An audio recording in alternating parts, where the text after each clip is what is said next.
한 주간 복음서의 말씀, 예수님의 말씀을 꾸준히 들으니까 어떻든가요, 여러분?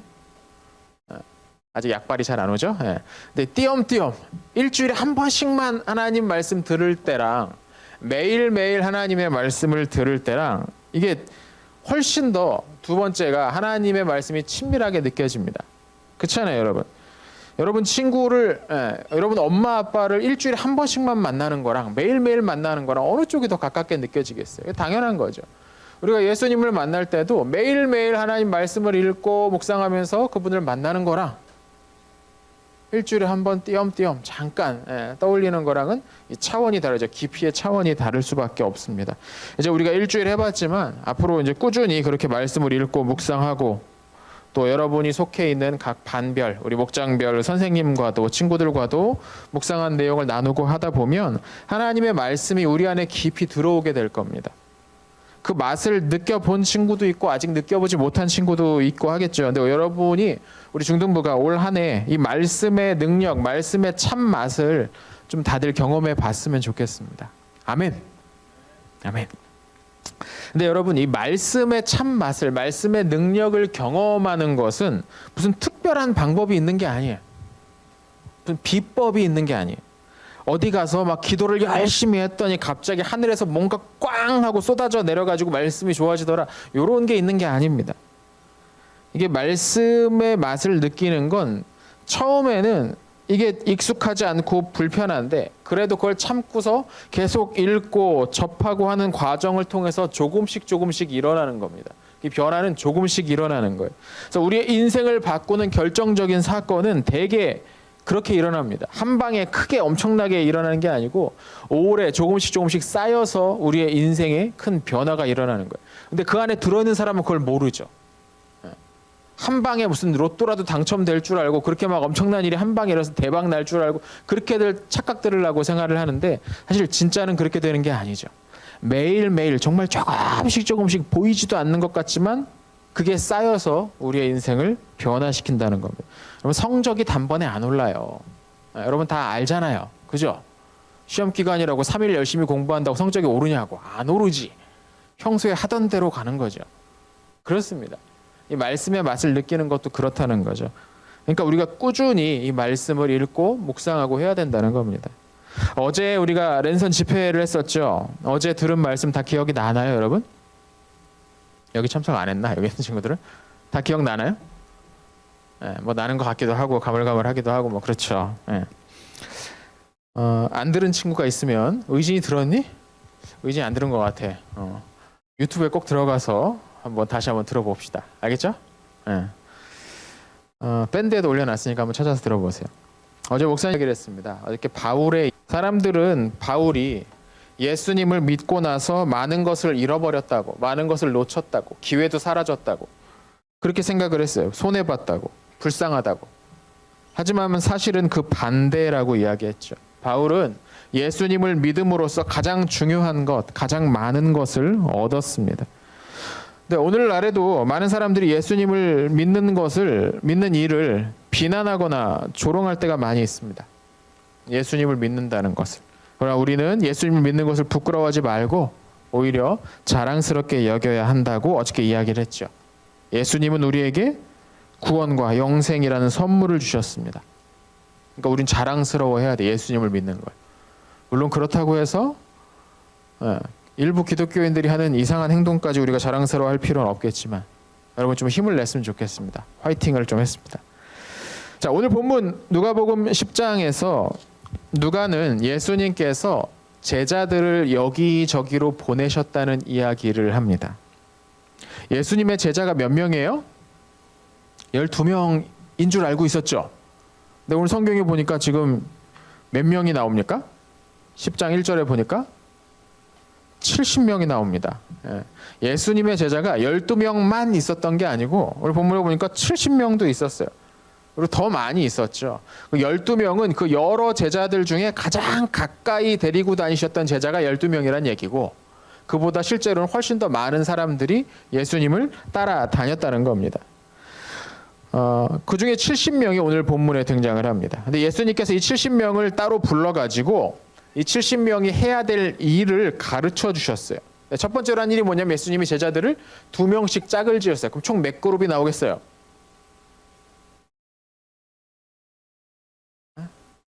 70명을 2명씩 짝 지으면 35 그룹이 나오겠죠. 예, 그죠? 암산이 조금 어려워요. 그죠? 예, 괜찮아요. 여러분들 노력하면 충분히 목사님처럼 될 수 있어요. 70명을 둘씩 짝 지으면 35개의 그룹이 나옵니다. 이 35개의 그룹을 만들어가지고 보내셨어요. 왜 둘씩 짝을 지었을까? 왜 그랬을까? 혼자 다니면 쓸쓸하니까. 같이 다녀야지. 예, 제자들이 이렇게 같이 이렇게 모였습니다. 그래서 이 70명을 각각 다른 마을로 보내셨대요. 35개의 다른 마을로. 뿐만 아니라 아마 이 마을 끝나면 그 다음 마을도 가고 했을 테니까 실제로는 35개 마을 그 이상의 여러 동네를 다녔겠죠. 이 마을들은 어떤 마을들이냐면 예수님이 아직 직접 방문하지 않으셨던 곳이었어요. 그러니까 예수님이 아직 한 번도 가보지 않은 그런 곳에 이 제자들을 둘씩 짝지어서 먼저 보내셨다는 거죠. 그리고 이 제자들이 가서 뭘 하느냐? 예수님이 거기를 가시면 하실 만한 일들을 먼저 하도록 시키셨다라는 거죠. 예수님은 한 분이시니까 이 여러 개 수백 개 마을을 일일이 다 방문하기가 어렵잖아요. 이게 왔다 갔다 하는 시간도 있고. 그러니까 그걸 다 방문을 할 수가 없으니까 아주 오랜 시간이 그러면 필요할 테니까 제자들을 먼저 보내신 거죠. 그리고 예수님께서는 자신이 가지고 계신 능력을 이 제자들에게도 달라고 기도하셨습니다. 그리고 여러분이 집에 가서 이제 내일 큐티 본문을 쭉 읽어보면 이 70명이 각 마을을 다니면서 무슨 일을 했는지가 나와요. 내일 큐티 본문에 나와. 의진아, 큐티 해야지. 예. 내일 큐티 본문에 보면 나옵니다. 보면은 어떤 일을 했느냐? 이 제자들이 끝나고 와가지고 약속된 시간에 대해서 돌아와가지고 예수님한테 보고를 합니다. 예수님, 우리가 이런 거 했습니다. 이런 거 했습니다. 보고를 합니다. 이 보고를 보면 제자들이 아주 놀라운 일들을 합니다. 예수님처럼 이 병이 든 사람들을 고쳐주기도 했던 것 같아요. 예, 신기하죠. 이 사람들 의사도 아닌데 가서 병도 고쳐줬던 것 같아요. 심지어 예수님처럼 귀신 들린 사람들에게서 귀신도 막 내쫓고 그 사람들을 구해주기도 했던 것 같아요. 그러니까 이 제자들이 얼마나 신이 났겠어요. 의석이한테 예수님이 딱 해서 의석아, 너 여기 하대원동에 여기 아튼빌 한 바퀴 돌면서 내가 할 수 있는 일을 네가 가서 하고 와 했더니 의석이 한 바퀴 도는데 막 저기서 병든 사람들 의석이가 손대니까 막 다 벌떡벌떡 일어나 나. 어? 막 저기서 막 귀신 들려가지고 막 이러고 있는데 의석이가 나가라 하니까는 귀신이 딱 나가. 의석이 다음 주 교회 와서 어떠겠어요? 와, 목사님 제가 이번 주에 어떤 일이 있었는지 아냐고 하면서 막 여기저기 막 카톡에 올리고 난리 났게 인증샷 올리고 막 인스타 올리고 막 그랬겠죠. 이 제자들도 마찬가지. 너무너무 신이 난 거예요. 예수님 말씀대로 가라 해가지고 가서 내가 할 일을 너네들 먼저 해라 라고 해서 실제로 갔더니 정말로 예수님이 하실 만한 그 일들이 막 기적들이 막 일어나고 놀라운 일들이 막 거기서 벌어지는 거죠. 이 제자들이 정말로 신이 났어요. 근데 여러분 가만히 한번 기억을 해봅시다. 우리가 지난 금요일에 엊그제 이틀밖에 안 됐지만 생각은 물론 잘 안 나겠죠. 온라인 큐티, 그 큐티 본문에서 예수님이 제자 3명을 데리고 산 위에 기도하러 올라가셨을 때 나머지 제자들은 산 아래에 있었어요. 근데 예수님이 기도하시는 동안에 이 나머지 제자들에게 어떤 일이 있었냐면 어떤 소년에게 귀신이 들려가지고 그 아빠가 이 귀신 좀 어떻게 해결해달라고 제자들한테 나왔어요. 그때 제자들이 이걸 고쳤어요? 못 고쳤어요? 못 고쳤어요. 제자들은 그거 못 고쳤다고. 근데 바로 다음 넘어오니까 이런 일들이 막 제자들에게서 벌어지고 있는 거야. 전에는 못했는데 이제 할 수 있는 거야. 예. 동현이가 전에 나눗셈을 못했는데 이제 나눗셈도 할 수 있고 곱셈도 할 수 있게 된 거야. 그러니까 신나겠지. 전에는 도저히 이 문제가 안 풀렸는데 오늘 잘 자고 아침에 일어나서 문제집을 딱 폈는데 답이 보이네. 쫙쫙쫙쫙 막 되는 거야. 내가 어제까진 못했던 걸 이제 할 수 있으니까 막 신이 난 거죠. 이 제자들이 막 신났어요. 예수님 제가 이런 일도 했어요. 예수님 저런 일도 했어요 하면서 막 신이 나서 자기가 한 일을 막 자랑을 합니다. 그런데 여러분 이 중요한 이야기입니다. 예수님이 세상에 각 동네에 보내신 건 이 70명만이 아니라는 겁니다. 이걸 우리가 꼭 기억해야 됩니다. 예수님이 세상에 보내신 건 12명의 사도들만 보내신 것도 아니에요. 예수님이 세상에 보내신 건 수백, 수천, 수만, 수십, 수백만 명의 사람들을 세상에 보내셨어요. 바로 교회죠. 이 교회가 이 세상에 보내신 예수님의 사람들을 가리키는 거예요. 예수님은 우리도 보냈다는 거예요. 수인이도 보내고 예수님은 민철이도 보내고 온라인 큐티 참여하고 싶어가지고 애썼는데 늦잠 자가지고 못 참석한 안타까운 우리 민철이도 예수님이 보내셨다고. 예수님이 보내셨다고. 예수님이 우리를 보내셨어요. 이 세상에. 이 70명의 제자들을 보내듯이 우리를 보내셨어요. 여러분도 예수님이 세상에 보내신 사람이라는 겁니다. 그때와 마찬가지로 오늘날에도 예수님은 제자들을 세상에 보내십니다. 왜냐하면 예수님은 이제 이 땅에 직접 계시지 않으니까. 대신 제자들을, 교회를, 우리를 이 세상에 보내신다는 겁니다. 우린 예수님이 하셨던 일을 이 세상에 해야 되는 사람들이, 70명의 제자들이 그러했던 것처럼 우리도 예수님이 하셨던 일을 이 세상에 해야 되는 사람들이라는 겁니다. 이 세상에 기쁜 소식을 전해주고, 이 소식만 전하는 게 아니라 실제로 이 사람들에게 필요한 것들을 채워줄 수 있어야 돼요. 그게 제자들이 하는 거죠. 병들고 불쌍한 사람들을 돕고, 이 세상에 악한 영에 매인 사람들에게 예수님의 빛을, 하나님의 능력을 보여주어야 되는 게 바로 교회, 여러분이 해야 될 일이라는 겁니다. 여러분은 그런 사명을 받은 사람들입니다. 여러분 어깨가 굉장히 무겁습니다. 여러분 어깨에 왼쪽에 예수님의 사명, 오른쪽에 하나님의 사명이 딱 올려져 있는 거예요. 우린 그런 사람들이라는 겁니다. 여러분이 만나는 사람을 그래서 대충 보면 안 됩니다. 왜냐하면 하나님이 바로 그 사람에게 여러분을 보낸 거예요. 그러니까 여러분이 만나는 그 사람을 함부로 대하지 마십시오. 대충 대하지 마세요. 그 사람을 위해서 기도하라고, 그 사람에게 하나님을 보여주라고 여러분이 보내신 거야. 하나님이 여러분을 보내신 거예요. 물론 여러분이 만나는 사람들이 여러분에게 친절하게 대하지 않을 수도 있습니다. 그냥 만났는데 대뜸 욕부터 하는 사람들이 있을 수도 있어요. 나는 아무 짓도 안 했는데 일단 나 그냥 째려보는 사람도 있을 수 있습니다. 예수님도 그거 아셨어요. 그래서 70명의 제자들을 보내시기 전에 특별히 당부하신 게 있어요. 오늘은 이 이야기를 좀 같이 좀 살펴보려고 합니다. 오늘 설교의 제목이 뭐예요? 예수님의 아무도 모르죠. 관심은 없지만 예수님의 당부. 예수님의 당부. 예수님 어떤 당부를 하셨는가? 첫 번째로 우리 같이 2절을 읽어봅시다. 본문 2절입니다. 누가복음 10장 2절 같이 읽습니다. 시작. 이르시되 추수할 것은 많되 일꾼이 적으니 그러므로 추수하는 주인에게 청하여 추수할 일꾼을 보내주소서 하라. 아멘. 예수님은 먼저 이곳저곳으로 흩어질 사람들에게, 이 제자들이 가장 먼저 기도해야 된다고 이야기합니다. 기도해야 된다. 여기 보면 2절을 보면 추수할 것은 많은데 추수할 일꾼이 적으니까 주인한테 부탁해서 추수할 사람들을 더 많이 보내달라고 해라 라고 말씀하시죠. 이 가을이 되면 논과 밭에 여러 작물들이 자라서 열매를 맺습니다. 이걸 추수를 하려면 사람들이 나가야 돼. 근데 추수할 게 많으면, 땅이 아주 넓으면 사람들도 많이 필요하겠죠. 혼자서 하면 힘드니까. 근데 예수님의 이 말씀에서 추수할 것이란 무엇이냐? 이 세상 사람들을 가리킵니다. 이 세상 사람들. 그리고 일꾼, 추수할 일꾼이란 무엇이냐? 이 세상에 나가서 하나님 말씀 전하고 예수님을 알리는 제자들, 바로 우리들을 말합니다. 근데 중요한 건 뭐냐면 우리는 일꾼이에요. 일꾼. 우리는 주인이 아닙니다. 주인은 따로 있어요. 주인은 하나님이시죠. 우리는 그 하나님의 일꾼이라는 거예요. 일꾼은 주인이 시키는 걸 하는 거예요. 책임은 주인이 다 집니다. 그러니까 일꾼은 일을 하려면 주인의 말을 잘 들어야 돼요. 아니면 이상한 일을 할 수 있거든. 우리 필요한 것이 있으면 어떻게 하냐? 일꾼은 자기 돈으로 사오냐? 아닙니다. 주인한테 가서 달라고 하는 거예요. 왜냐면 주인이 시키는 일을 하는 게 일꾼이니까 필요한 것들이 있고 내가 이걸 꼭 지금 사용을 해야 되는 게 있으면 주인한테 가서 이야기하는 겁니다. 아, 제가 추수를 하려고 하는데 이 낫이 지금 망가졌네, 이 기구가 망가졌네, 이거 새로 하나 주십시오라고 이야기를 하는 겁니다. 이게 되지 않으면 일을 못 하니까.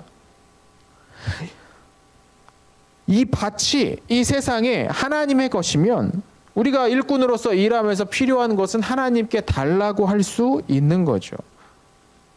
우리가 이 세상에 나가서 하나님의 일을 할 때 마찬가지입니다. 우리는 하나님의 일꾼, 하나님이 보내신 사람이에요. 당연히 우리에게 필요한 것이 있으면 하나님께 달라고 요청하는 거예요. 하나님, 저 사람의 마음을 좀 열어주십시오.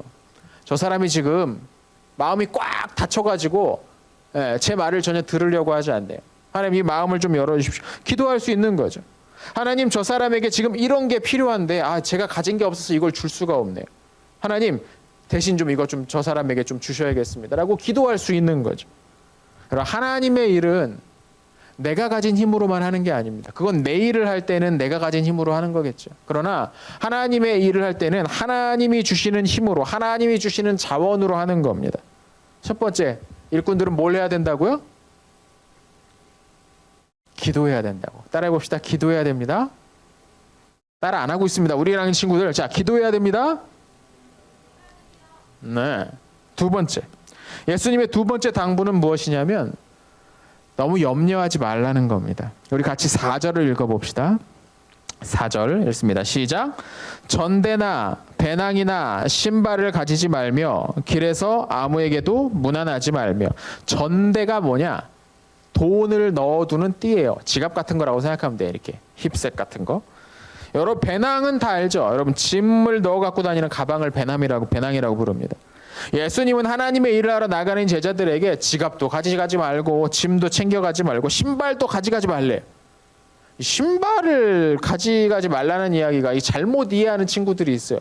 아, 하나님의 일을 하려면 신발을 벗고 신발을 신지 말고 일을 해야 되는가? 뭐 이렇게 이제 착각하는 친구가 있는데 그런 얘기가 아닙니다. 이 옛날에 예수님 당시 2000년 전에는 사람들이 어디를 갈 때 주로 어떻게 다니느냐? 걸어 다녀요. 차가 없으니까 주로 걸어 다닙니다. 말 타는 거는 진짜 돈 많은 사람들이나 말 타는 거야. 보통 사람들은 다 걸어 다녀요. 근데 이 걸어 다니는데 그 당시 신발이 뭘로 만들어졌느냐? 헝겊으로 만들어졌어요. 헝겊으로. 그것도 합성섬유, 질기고 짱짱한 합성섬유로 만들어진 것도 아니고 그냥 천이야. 그냥 천 아니면 풀떼기 뭐 이런 걸로 엮어가지고 만든 그런 신들이에요. 또 예수님 당시 이 동네에서 신는 신발은 어떤 신발이냐면 샌들이에요. 여러분이 여름에 신는 끈 몇 개로 이렇게 연결된 그런 신발인 거예요. 그러니까 먼 길을 여행하고 먼 길을 걸어 다니려다 보면 이 신발이 어떻게 되면 금방금방 망가져요. 이 신발이 쉽게 망가져. 여러분 신발 하나 신으면 몇 달씩 신잖아요.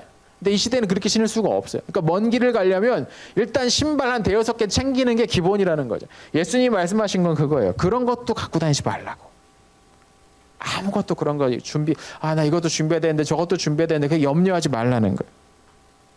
그럼 그렇게 가지고 다니는 것도 없는데 여행 다니다가 배고프면 어떻게? 목마르면 어떻게? 피곤하면 어떻게? 오늘 예수님 말씀을 가만히 보니까 뭐라고 말씀하시냐면 너네가 방문하는 그 집에 그 동네에서 아무 집에나 들어가서 좀 쉬게 해달라고 얘기하래. 아, 예수님 진짜 대박이죠. 네, 그냥 들어가서 똑똑하고 들어가서 내가 좀 배고픈데 먹을 것 좀 달라고 이렇게 얘기를 하래. 이게 오늘날 보기엔 조금 이상해 보입니다. 우리가 보기에는 그렇지 않죠. 특히 요새 같은 때 이제 그러면 이제 문 안 열어주죠. 근데 예수님이 사셨던 2000년 전의 배경을 생각해 보면 이해가 됩니다. 이 당시에는 어떤 동네에 새로운 여행을 하는 사람이나 지나간 사람이 손님이 있으면 그 동네에서 좀 여유가 있는 사람이 당연히 그 사람을 자기 집에로 데리고 와서 쉬게 필요할 것들을 제공해 주는 게 당연한 일이었어요. 당연히 그렇게 해야 되는 거예요. 그러니까 예수님이 이런 말씀을 하실 수가 있는 거죠. 그렇다고 이 예수님 이 말씀 가지고서 지금 가가지고 막 아튼빌 아무데나 띵동 해가지고 밥 좀 주세요 이러면 안 됩니다, 여러분. 그렇게 하라는 얘기가 아니에요. 그러니까 그런 문화가 있는 자리에서 예수님이 이런 말씀을 하신 거예요. 예수님은 하나님의 일을 하는 사람들은 자기가 가진 것으로 일하는 게 아니니까 스스로 준비하려고 애쓰지 말라고 말씀하시는 겁니다. 하나님이 주실 거니까. 하나님이 주실 것을 믿고 나가서 일하라는 거죠. 돈 준비하고 가방 준비하고 신발 준비하느라고 염려하지 말라는 거예요. 사람들의 호의를 의지하라는 겁니다. 누가 이렇게 할 수 있을까요? 하나님을 신뢰하는 사람만 이렇게 할 수 있는 거예요. 내가 지금 멀리 나가야 되는데 돈도 준비 안 하고 짐도 준비 안 하고 신발도 준비 안 할 수 있는 그냥 나가지 뭐라고 할 수 있는 건 누가 그렇게 하느냐? 하나님이 채워주실 것을 믿는 사람만 그렇게 할 수 있는 겁니다. 하나님을 믿지 못하면 불안감 때문에 마음에 그 불안감이 사라지지 않아서 한 발짝도 움직일 수가 없을 겁니다. 나한텐 이것도 없는데 저것도 없는데 하면서 저 사람이 나 이상하게 보면 어떡하지? 이런 생각들이 우리 머릿속에 가득 차 있으면 하나님의 일을 가서 할 수가 없다는 거예요. 하지만 하나님이 채워주실 거라는 걸 믿는 사람은 할 수 있습니다. 염려하지 않고 나아가서 일할 수 있습니다. 자, 예수님의 세 번째 당부는 실망하지 말라는 겁니다. 우리 10절과 11절 같이 한번 읽어볼게요.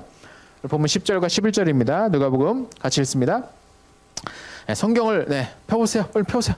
같이 읽습니다. 시작. 어느 동네에 들어가든지 너희를 영접하지 아니하거든 그 거리로 나와서 말하되 너희 동네에서 우리 발에 묻은 먼지도 너희에게 떨어버리노라. 그러나 하나님의 나라가 가까이 온 줄을 알라 하라. 아멘. 자, 여기서 우리가 걱정하던 일이 나오죠. 제자들이 아무것도 안 가지고 예수님 말씀대로 그냥 갔어요. 어느 마을에 가서 하나님의 일을 하는데 그 마을 사람들이 제자들을 영접하지 않으면, 환영하지 않으면 어떻게 되느냐? 오히려 제자들을 막 이상하게 보고 비방하고 트집 잡고 공격하고 말꼬리 잡고 막 이러면 어떻게 하느냐? 예수님이 이렇게 말씀하십니다. 그러면 그 동네에서 나와. 진짜 간단한 해결책이죠. 야, 그러면 그 동네에서 나와. 그 동네에서 너를 받아들이지 않고 그 동네에서 네가 나의 일을 하는 것을 막고 막 괴롭힌다면 야, 그 동네에서 나와라. 나올 때 그 발에 묻은 먼지도, 그 동네에서 묻어온 먼지도 다 털어버리고 나와. 탈탈 털어버리고 나와버려. 다른 데로 가. 하나님의 일을 하는 사람들을 영접하지 않는 그 동네는 하나님이 나중에 심판하실 거예요. 너희는 실망할 필요 없어. 왜? 다른 데서 너네 또 필요로 하니까. 너희를 필요로 하는 다른 데로 가면 돼. 우리가 어떤 친구한테 가서 어떤 사람을 만나서 하나님의 말씀을 실천하려고 할 때 그 친구가 받아들이지 않을 수 있습니다.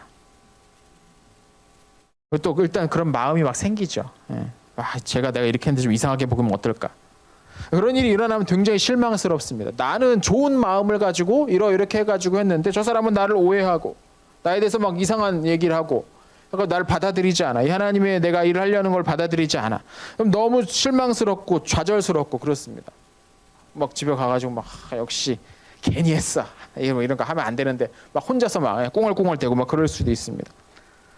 나는 좋은 뜻으로 했는데 쟤는 왜 저래? 막 그런 마음이 들면 막 속이 막 상하죠.